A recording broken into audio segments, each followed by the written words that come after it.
lambing. Kailan po yan? Yung una po, Okay, dyan. yung kanan. Dito ko yan. Sige na po kayo po yan. Oo. Yung kanan, matagal-tagal na po, mga 7 na kasi. Magsi 7 years. Nasaan yung ano yung mga files mo? Kailangan ko makita yan. Una, kanan. Kanan lang po. Tapos itong last year, itong kaliwanan, hindi. Nag-request ang doktor na therapy ko. At nung nag-therapy na ako, lumipat pati na po dito. Nadami na, kabila. Nung una, nung hindi pa kayo therapy, isa lang. Isa lang po, dito lang po. Nandun yung ano, yung x-ray. X-ray na dito.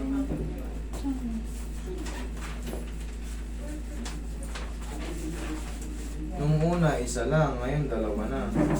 Kung kailan therapy kayo, lalo kayo ng perwisyo. Ah, dito pala eh. Sa singit palang tama nyo eh. Ayan oh. Ang tawag dito is ABN. Dual hips kayo. Avascular necrosis ang tawag dito.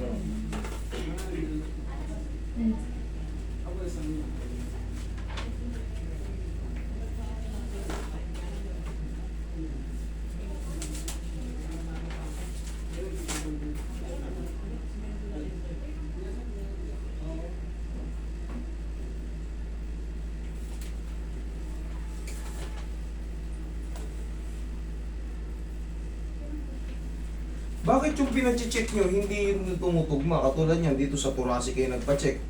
Tapos, ang pinacheck nyo pa rito sa kabila, itong mga blood ano nyo. Ay, kasi sinabay na po yun. Tapos, dito sa ano, degenerative lumbar spine. Ang ipacheck nyo ito, itong head femur nyo. Femur bone. Head femur. Ayan o.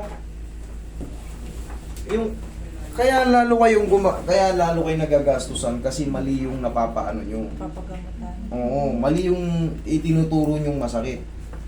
Ayan o. Pakat na pakat, dalawa. Kailangan visible yung head niyan. Yan o, kita nyo. Oh. Dapat dyan kayo. Kaya tignan mo kung maglakad si ma'am. Hindi niya may ganun o. Hindi na po. Kasi nga, mali din yung napapacheck nyo. Sayang yung ginagastos nyo. Ito yung nakakapanginayang. Sa dami ng pinalaboratory nyo dyan, hindi nagtugma. Sa kidney, sa mga thoracic, sa lumbar. Tapos, blood chem, mga test pa sa iba pang test. Itong isang test na to. May isa pang test dyan. Tapos, sa shoulder, hindi tumutugma. Kaya nga, tinerapi kayo, mali yung tinerapi ngayon. Una, isa lang. Tinerapi kayo ng tinerapi dito sa kabila. Hanggang sa bumigay na rin. Ngayon, ang papaano nyo lang dyan, ipa-x-ray nyo to ng maliwanag. Dual hips. Sa hip joint. Ayan o. Pero nga ng cellphone. Tong. Pakita ko saan lang yung pagka-mali. Ang tawag dito is ano, possible na ano, ABN, passing lumbar spine. Oh, ayan ang degenerative of lumbar spine. Hindi ibig sabihin, itong busigal ang pinacheck nyo. Dito naman, sa kabila, oh, thoracic sa thoracic, ang thoracic dito. Yung bones na yan. Tapos mga blood chem, hindi magtugma. Kaya, kung mapapansin nyo, pabalik-balik lang kayo sa ano, gastos lang ng gastos. Gastos lang ng gastos. Ilang session po? Nakailang session na kayo nang mali naman yung tinitest. Tugma yung mapacheck nyo. Wala nang problema ng hospital eh. Basta tama yung ano eh. Checkin. Katulad nyo kung ano-ano nang pinag-ano. Hindi nga magtugma, 19 session. Kasi nga mali nga yung pinapaano natin eh. Diba? Gastos. Pagpunta na pa lang doon, gastos na. Pagpasok nyo ulit doon, may another exam na naman kayo, may another test na naman kayo. Gastos na naman again. Eh, hanggang sa maganda hilo-hilo lang kayo kung balik-balik. Okay? Ika kayo. Eh, hindi po ako sa nagmamarunong, pero gusto ko yung mga pasyente na malapit sa akin. Ma-advise ako ng tama. Eh, yun ang mali eh. Tingnan niya, tukod oh. Masakit. Massage muna natin. Maano naman yan. Pero ang worst case scenario niyan, hip joint replacement. Nasa hip yung problem Sa nyo. hip talaga. Pero tignan mo, walang test sa hip joint. Oo. Doon kayo magtaka. Bakit walang test sa hip joint? Ano yung Gets nyo na? Opo. Yung tinitest, yung chinecheck, labas sa, Wala sa ano. wala sa ano. Masakit ngipin nyo, ang pina-x-ray nyo, yung wrist nyo. Diba? Oo. I'm sorry, pero kailangan talaga sabihin to. Lumapit to sa akin. Eh, sabihin ko yung observation ko. Pati naman po yung extend niyo po. Mami, kasi doon pa lang sa pabalik-balik, yari na kayo ron eh. Yari na kayo sa gastos doon. Saka, totoo po, ang laki talaga ng ginastos ko sa ano, therapy, sa mga gamot. Kayo na mismo sa bibig nyo galing. Una, isa lang, nagpa-therapy kayo. Ngayon, dalawa na. Hindi naging worse. Kasi nga, hindi nga, dito kayo binibira eh. Dito kayo binibira ng mga kung ano-ano. Eh ngayon, siyempre, hindi nga magtugma eh. Hindi magtugma yung therapy. Pinapatamaan, mali. Kasi nga, hindi yun ang diniagnose eh. Thoracic, tsaka lumbar spine, tsaka dun sa shoulder. Anong magiging ngayon eh, tapos mga blood chem. Okay yung blood chem, pero siyempre, baka pwede natin ano yun, kumbaga, matatawag na natin na para lang ma-maintain ko kung tumataas ba yung uric ko, tumataas ba yung blood cell, ano ko, kung sa mga liver ko, pwede yun.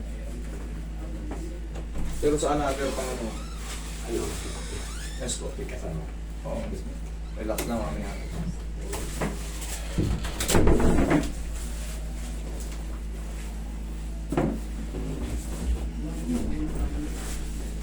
Tagilid kayo, mami. O, ganyan. Tignan nyo, mami, ay pakaramdam nyo, mas ano na siya, mas makikikilos yun ng ano, pero may sakit pa rin. May sakit pa rin. Pero, tugma na yung ano, tugma na yung treatment. Hindi po yung mag Okay lang yan.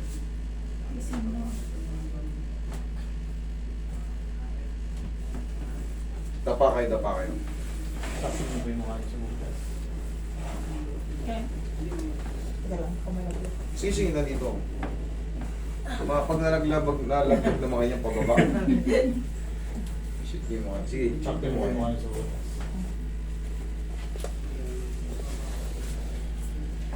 Mami, ang worst case scenario nito, hip joint replacement.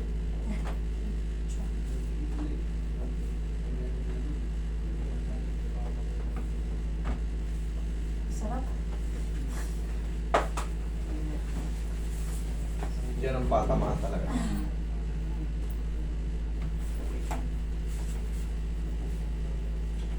Punong-puno na ng spasm yan. Stress na yung balakang nyo. Kasi nga, masakit yung ano yun. Hip nyo.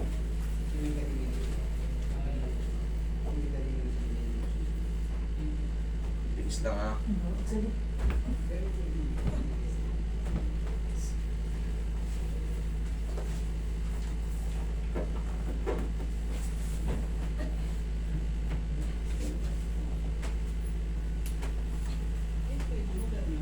Okay, bigyan mo ng massage dito sila. Ito mami, hindi ka agad yan matitreat. Totoo lang kasi nga, ang pinakasira niya yung mismong piyesa na. Piyesa. May sira na yung piyesa ng head femur. Yung ano yung... Ito to. Ito kasi, yan yung head nito, yung pinaka dun, nasisira na rin to, nasisira na yun. Kailangan kasi yan, makikita mo visible talaga yung cup niya. Yung ulo niya, parang bilog pa.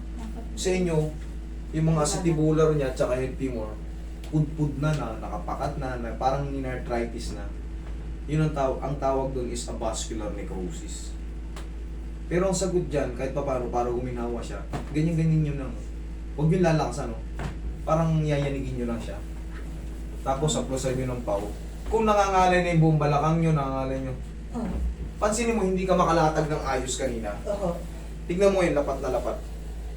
Diba? Parang napahinga yung balakang mo. Oo. Kasi na. Ganun ang ano, ganun ang, yan yung mapaparamdam mo. Parang nangan, sa wakas, nailabas ko rin yung panganganak. Ganun ang pakaramdam mo niya, parang, Kahit pa paano nabawasan yung ngalay nung, alam mo yung ngalay nung parang ngalay na ngalay yung sipit-sipitan mo. Oo. Pag naglalakad siya, Atake nyo lang yan, tapos kahit pa paano lambingin nyo rito, masas-masasin nyo. Pero nga, sabi ko nga, hindi yan natitreat ka agad. Magtitik pa kayo ng ano dyan para honestly speaking, hindi na yan hanggat hindi kayo nare-replacement. Ano na lang yan, parang maintenance na lang para guminhawa kayo. Ganun po, kasi medyo level po na yan eh. Medyo na kasi hindi na visible talaga yung head femur. Kailangan yan talaga. Gaganyan-ganyan lang kayo, tapos marirelief kayo. Kahit pa paano, sige, subukan yung lumakad. Marirelief kayo. Kahit pa paano, hindi na parang alay, sige, lakad kayo. Anong mas maganda? Yung ngayon o kanina? Yung ito nga, ito po. Oo, di Kanina ba? kasi hirap na.